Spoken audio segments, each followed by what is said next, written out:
restaurant I work, there's cocktails, there's stars. It's very possible she had sauce in her hands. So I thought, I'm a good waitress. I will anticipate her needs before she asks me. I will get her a wipe. So I toddled off, grabbed a wipe from the box, toddled back over to the table, and just as I appeared at the table, she looked her date in the eye and said, "Don't worry, no one's watching."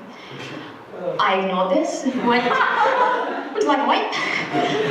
They both looked at me like they wanted to die. I quickly exited the situation and then remembered exactly what had happened beforehand, and that was that she'd been seductively licking her fingers at him across the table, at which point some dickhead had just popped up next to her and gone, "Would you like a wipe?" and completely ruined whatever romantic atmosphere they had going on.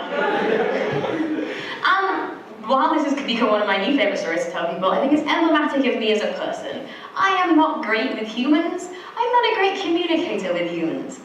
And that's why I'd like to start by telling you I'm currently doing a Master's in Science Communication. We'll get back to that. But as I say, my name is Tamsin. People often get it wrong. And I blame my mother for naming me that, and that's kind of one of the reasons why I spent most of my life correcting people. It's kind of become a theme of my life. Telling people that they've got my name wrong, or telling people that they're just wrong in general. It's a buzz, it's addictive. Don't get on that train. But like as a kid, one of the things that's kind of the way of doing it is fun facts. Actually it's not like that, it's like this. And I loved fun facts. Fun fact. No fun fact in the history of the world has ever won you a friend.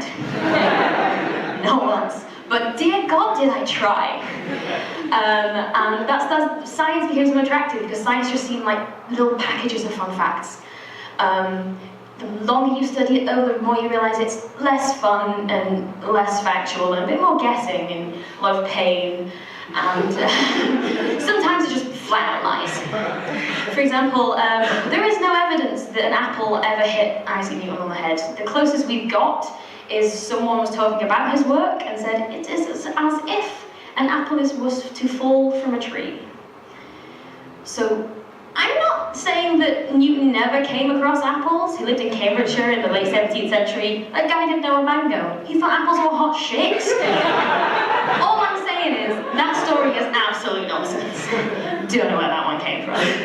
But loving science, I stupidly continued going despite the fact I kept learning it was lies.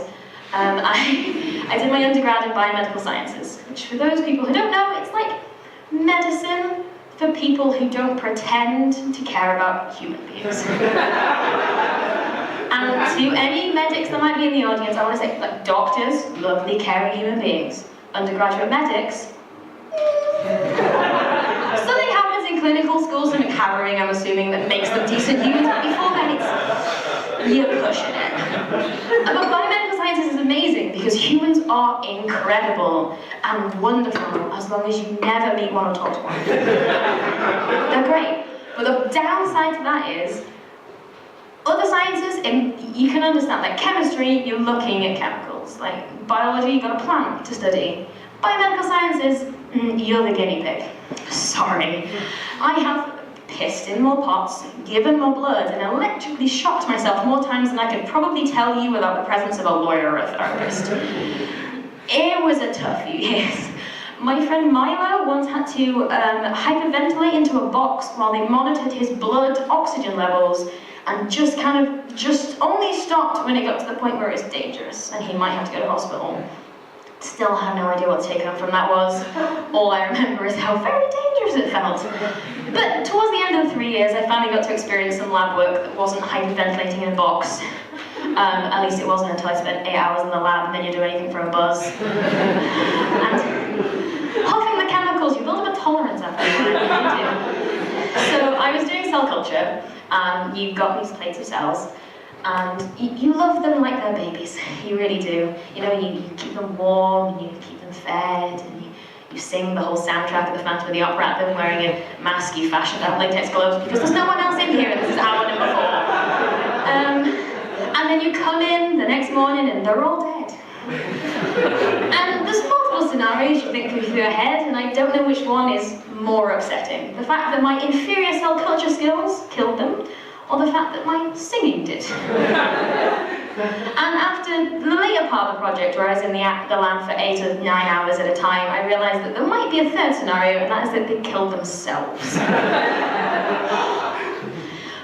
Through that, I discovered I didn't want to do lab anymore. It was not for me. I was out. So I fell back on what I'd consider like one of my favourite hobbies: correcting people. Don't forget that one. And fun facts. So science communication seemed like the best way to go.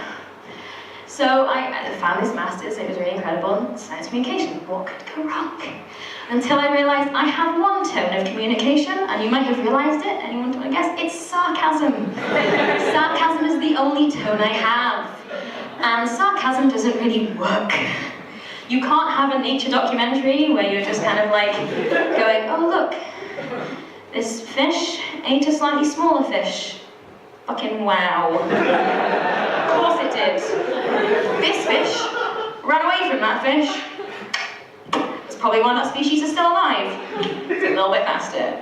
It doesn't work. You can't get out. And one of the most annoying things I found about this course, but I'm coming to deal with it as an adult, coming to terms with it, is that you probably all know that at some point you'll have watched a film and the details will irritate you. So you'll watch it and there'll be a scientist in there, and the way that they do their job is slightly like what's not true to form, or they've got equipment they never have access to, or the times of things don't line up, and you're like, this is ridiculous, this isn't how science works, you're all idiots.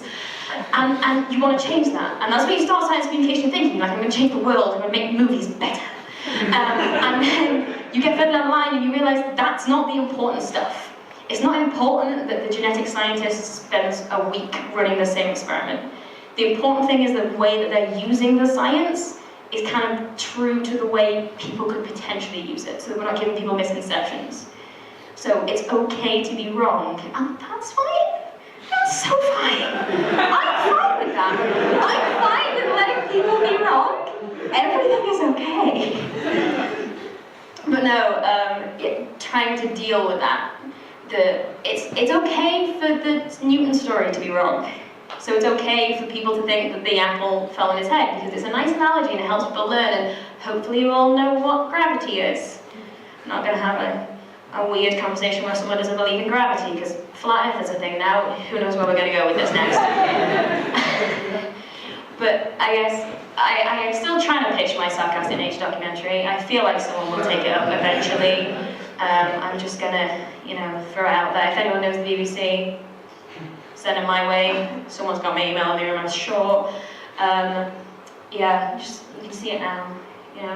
The little bowerbird is collecting all the things to build his nest. It's quite intricate. It takes some days, because of course it does. No one puts that much effort in unless they're going to get their rocks off. Just like no one sits in the middle of a family restaurant at 2 o'clock on a Tuesday, seductively sucking their fingers unless they think they're going to get their rocks off. I've been Tamsin. Thank you very much.